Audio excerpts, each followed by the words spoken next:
ओम हरितशत। सभी साधक निस्व रूप में आ जाएं, प्रसन्न मुद्रा में ओम का उच्चारण करें।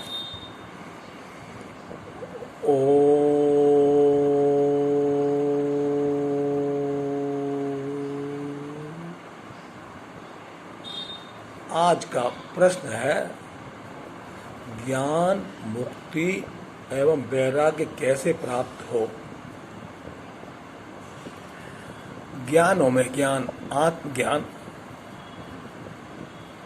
हमें कैसे मिले, तो ये आत्मज्ञान वास्तव में सच्चा ज्ञान है और इसकी प्राप्ति कैसे होती है। इसकी ज्ञान की प्राप्ति एकमात्र कुछ न करने से होती है। हम कुछ न करें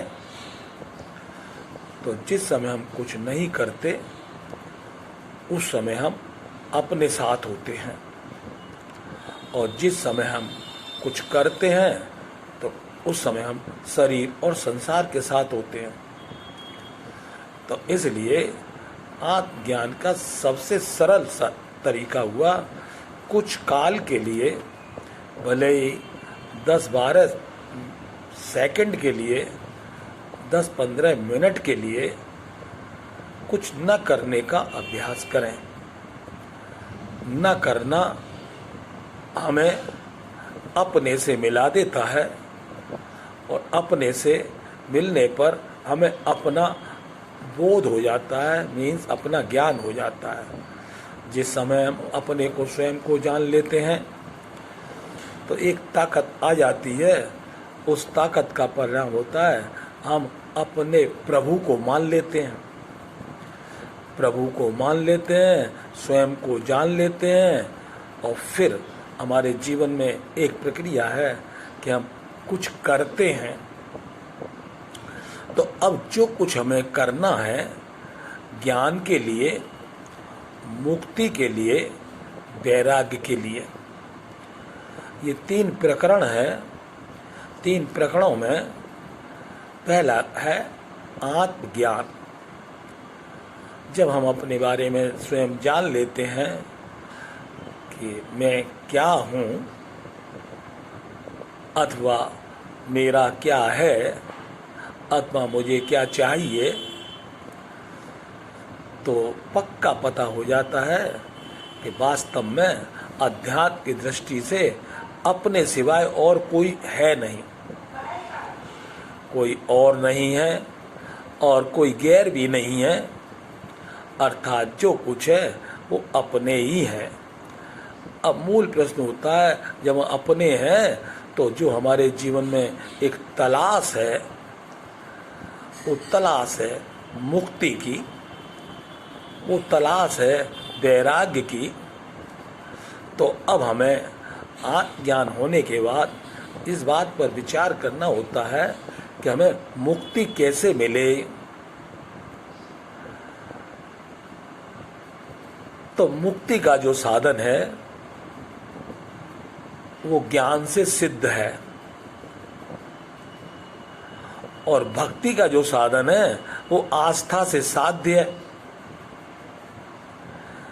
ज्ञान से क्या सिद्ध है? मिला हुआ अपना नहीं है, अपने लिए नहीं है। आस्था से क्या साध्य है? जो अपना है, अपने में है, अभी है, समर्थ है, अद्वितीय है, उसी को किसी ने कहा परमात्मा है।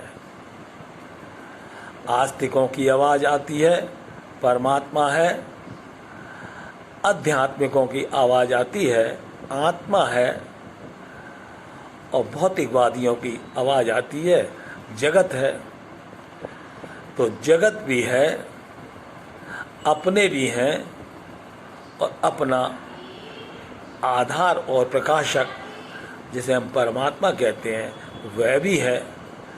अब जब सब कुछ होने पर हमारा जो मूल प्रश्न है कि कैसे ये ज्ञान हमारे पास टिक जाए, ये ज्ञान हमारे काम कैसे आए।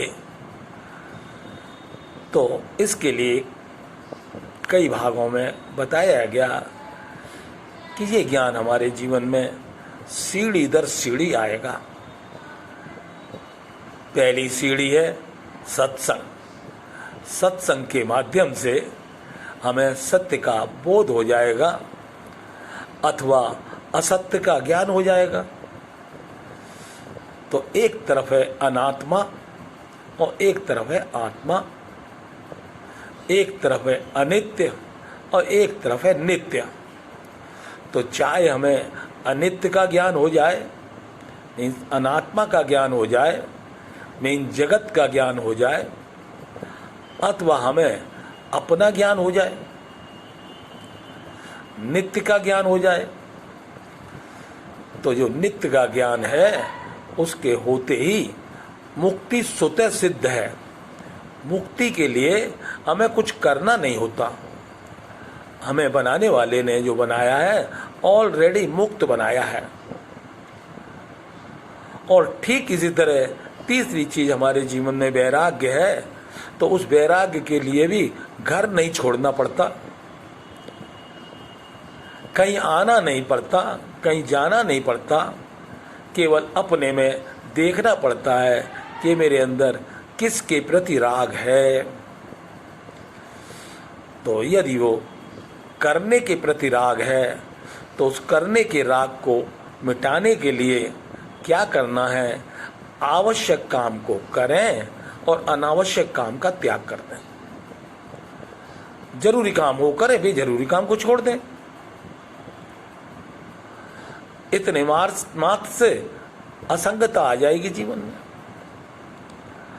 असंगता आई नहीं तो हमारे जीवन में जगत के प्रति उदारता आ जाएगी। असंगता का ही वास्तव में मतलब होता है स्वाधीनता। हमारे जीवन में किसी प्रकार भी स्वाधीनता आ जाए तो हम अपने काम के भी हो सकते हैं, हम जगत के भी काम के हो सकते हैं और हम सर्वसमर्थ प्रभु के भी काम के हो सकते हैं। ये तीन तत्व तो ज्ञान, मुक्ति और वैराग्य हमारे अंदर मौजूद है। इसके लिए हमें कुछ करना नहीं है।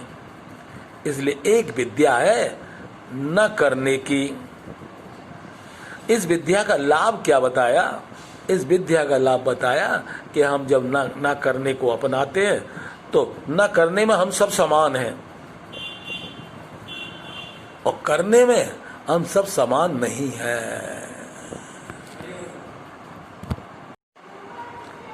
हमें ज्ञान के लिए कहीं जाना नहीं है, ज्ञान अपने पास मौजूद है। इसी तरह बल भी अपने पास मौजूद है और ऊंची से ऊंची बात कहें तो परमात्मा भी अपने पास मौजूद है। तो हे मानव, अपने पास सब कुछ होते हुए हमारे दुख का कारण क्या है? तो ज्ञान की कमी। अब वो ज्ञान की कमी पूरी कैसे हो, उसका एकमात्र उपाय सत्संग ही है। तुलसीदास जी ने भी यही कहा, बिन सत्संग विवेक न होई और राम कृपा बिन सुलभ न सोई। जब वो काम राम की कृपा से होता है तो उस काम के लिए प्रथम सत्संग कैसे करें? पहले सत्संग क्या करें? तो दर्शन कहता है कि पहले जब उठते हैं उस समय हम कुछ न करें। जब हम कुछ नहीं करेंगे तो धीरे से अंदर से कुछ विचार उदय होंगे। अब वो विचार वास्तव में निकलना चाहते हैं, इसलिए उन विचारों को निकलने दें, उनका सहयोग ना करें, समर्थन ना करें, उनसे लड़े ना। जब हम इस प्रकार सत्संग करते हैं और वो जो सत्संग है हमें निर्विकार बना देता है। जब धीरे से एक सीढ़ी निर्विकारता की आई तो दूसरी सीढ़ी निर्विकल्पता की आती है। निर्विकल्पता की सीढ़ी के बाद असंगता की सीढ़ी आती है। तो मानव के जीवन में वास्तव में निर्विकारता, निर्विकल्पता, असंगता, ठीक इस तरह इसके लिए 3 साधन भी हैं। साधन क्या है? पहला साधन है कर्तव्य परायणता, दूसरा साधन है असंगता, तीसरा साधन है आत्मीयता। ये धीरे से 1, 2 और बहुत।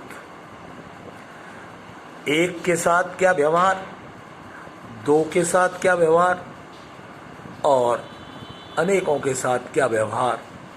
तो उस व्यवहार के लिए हमें अच्छी तरह से समझ लेना चाहिए, समझ लेना चाहिए कि 1 के साथ विचार, 2 के साथ विश्वास और अन्य पुरुष के साथ क्षमा और प्रेम। जब हमारा जीवन इस प्रकार हो जाता है, अकेला रहना जिसको आ जाता है, तो वो कोई दूसरा व्यक्ति आके कहता है, अरे भैया अकेले अकेले क्या कर रहे हो? तो होता है, भैया हम अभी अकेले नहीं थे, आपके आने से अकेले हुए, क्योंकि हम तो अपने और अपने परमात्मा के साथ थे। हम कभी भी अलग नहीं होते, ना वो परमात्मा हमसे कभी अलग होता। अब ये ज्ञान जब लग जाता है कि हम और हमारे परमात्मा दोनों एक हैं, तो एक हो हम, एक ही हैं। फिर दूसरी बात आती है, दूसरा कौन है? तो असलियत में दूसरा बनाने वाले ने बनाया ही नहीं, उसने तो एक ही बनाया। द्वति नास्ति, दूसरा बनाया नहीं।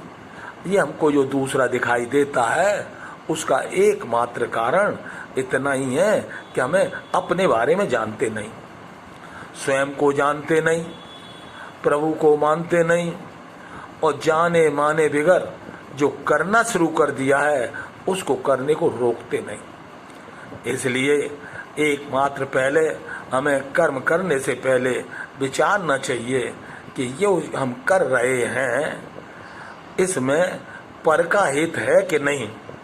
यदि पर का हित नहीं है तो न करें। क्यों? अपने लिए तो अब करने वाली बात है नहीं, अपने को करने वाली बात है नहीं।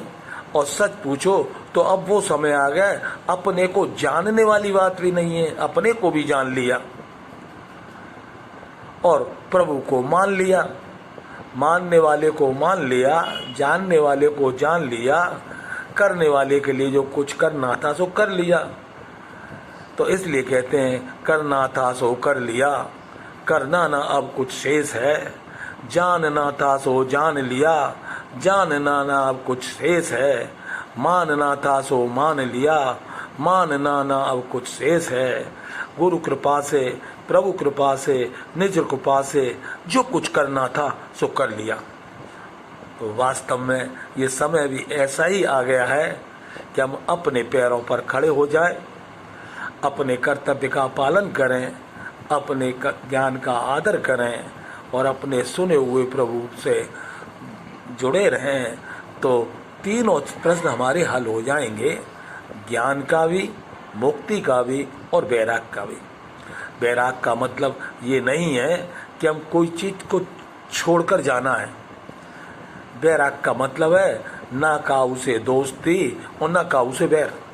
राग और द्वेष का अत्यंत अभाव वैराग कहलाता है।